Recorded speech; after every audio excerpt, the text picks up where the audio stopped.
में कॉन्फ्रेंस में शामिल हुए हैं मुख्यमंत्री योगी आदित्यनाथ। और इस बीच आपको बड़ी खबर झांसी से बता देते हैं, जहां पर सपा अध्यक्ष अखिलेश यादव करेंगे प्रेस कॉन्फ्रेंस। थोड़ी ही देर में सपा अध्यक्ष अखिलेश यादव प्रेस कॉन्फ्रेंस करेंगे। बुंदेलखंड दौरे पर है अखिलेश यादव और आज तीसरा दिन है आज यात्रा का, विजय रथ यात्रा का, और आखिरी दिन भी। झांसी से खबर, सपा अध्यक्ष अखिलेश यादव की प्रेस कॉन्फ्रेंस। अब से थोड़ी ही देर में अखिलेश यादव प्रेस कॉन्फ्रेंस करेंगे।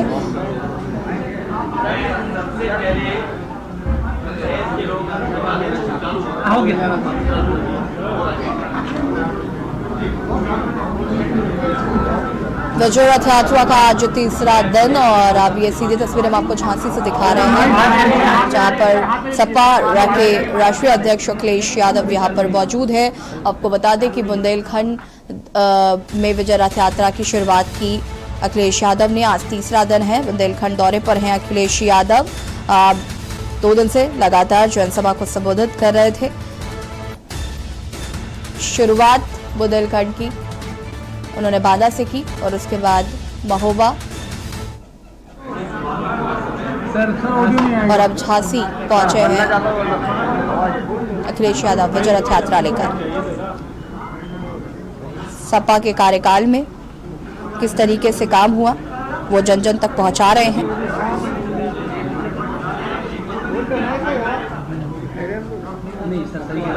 और अब से थोड़ी देर में प्रेस कॉन्फ्रेंस करेंगे अखिलेश यादव।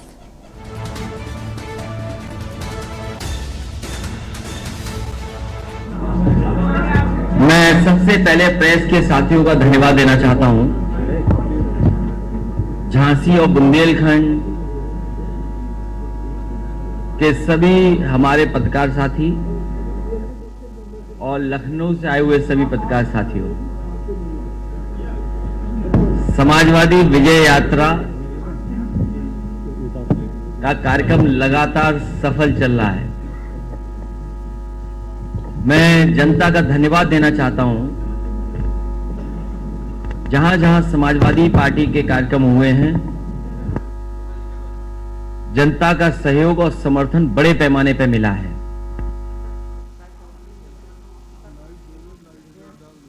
कुछ दिन पहले भी मुझे हमीरपुर और जालौन कालपी होकर के वापस रथ चलाने का मौका मिला था। वो पहला चरण था, ऐतिहासिक, और पूरा समर्थन दिखाई दिया था। इस बार जिस रास्ते से हम होकर के आ रहे हैं, लगभग बुंदेलखंड में समाजवादी पार्टी के सभी जिलों में कार्यक्रम हो चुके हैं।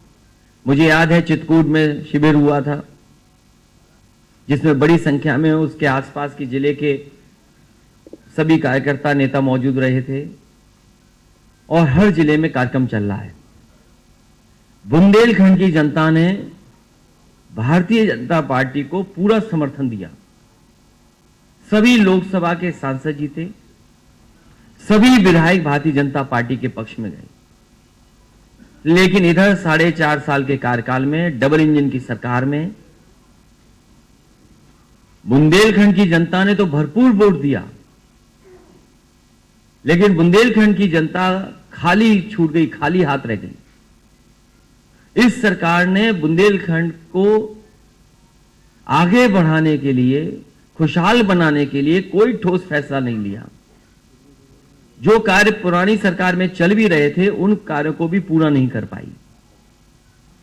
जहां बुंदेलखंड की जनता ने सभी विधायक जिताए थे, इस बार बुंदेलखंड की जनता भारतीय जनता पार्टी को शून्य कर देगी।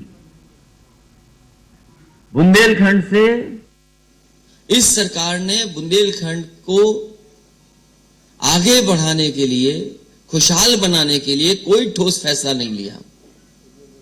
जो कार्य पुरानी सरकार में चल भी रहे थे, उन कार्यों को भी पूरा नहीं कर पाई। जहां बुंदेलखंड की जनता ने सभी विधायक जिताए थे, इस बार बुंदेलखंड की जनता भारतीय जनता पार्टी को शून्य कर देगी। बुंदेलखंड से भारतीय जनता पार्टी का दरवाजा बंद हो जाएगा। यहां जिस तरीके के संकट पैदा किया है किसानों के सामने, नौजवानों के सामने, व्यापारियों के सामने और हर वर्ग के लोग दुखी हुए। इतनी परेशानी, इतना दुख, संकट कभी नहीं आया होगा जनता पर जितना भारतीय जनता पार्टी की सरकार में आया है। याद कीजिए वो दिन जिस समय लॉकडाउन लगाया गया था, लोग पैदल पैदल अपने घर पहुंचे थे। ये वो सीमा है जहां पर मजदूर भाइयों को अंदर नहीं आने दिया जा रहा था। कई दिनों तक उन्हें ऐसे ही बिना खाए, बिना पिए, बिना पानी के इंतजाम, बिना किसी इंतजाम के वो ऐसे ही पड़े रहे बॉर्डर पर। और मजबूरी में उनके गुस्से को जब नहीं कंट्रोल कर पाए तो उन्होंने बैरिकेडिंग तोड़ करके अपने घर का रास्ता तय करना शुरू कर दिया। उस बेबसी में लोग पहुंचे हैं। इसी तरह ललितपुर बॉर्डर में जो दूसरे प्रदेशों में हमारे मजदूर भाई काम करते थे, एक एक हफ्ता बिना नहाए एक जगह पड़े रहे, भूखे प्यासे पड़े रहे। सरकार ने कोई मदद नहीं की। जिस समय सरकार को मदद करनी चाहिए थी, उस समय सरकार ने मजदूरों को, गरीबों को अनाज छोड़ दिया। वो खबर जो सबसे पहले मध्य प्रदेश से आई थी कि एक गर्भवती महिला चलते चलते अपने पहुंची थी गांव, लेकिन उसे अस्पताल मिल गया। वहां पर गांव वाले और घर परिवार वाले अस्पताल ले गए, डिलीवरी हुई वहां।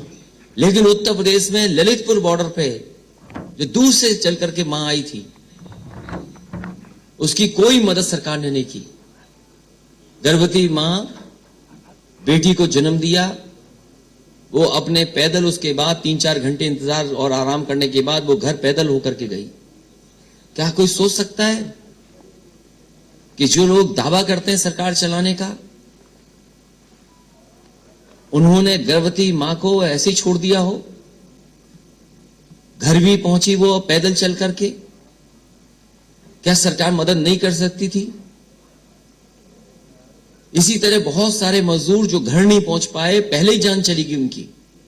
अगर किसी ने मदद की थी तो समाजवादी सरकार ने मदद की थी। उन परिवारों को 1-1 लाख रुपए मदद करने का काम समाजवादी पार्टी ने किया था। परिवार वालों का दुख परिवार वाले ही समझ सकते हैं। जिनका परिवार नहीं है वो क्या गर्भवती मां का दुख समझेंगे? क्या उन मजदूरों का दुख समझेंगे? और यहाँ पर आप सपा के राष्ट्रीय अध्यक्ष अखिलेश यादव को सुन रहे थे, जो कि सपा कार्यकाल में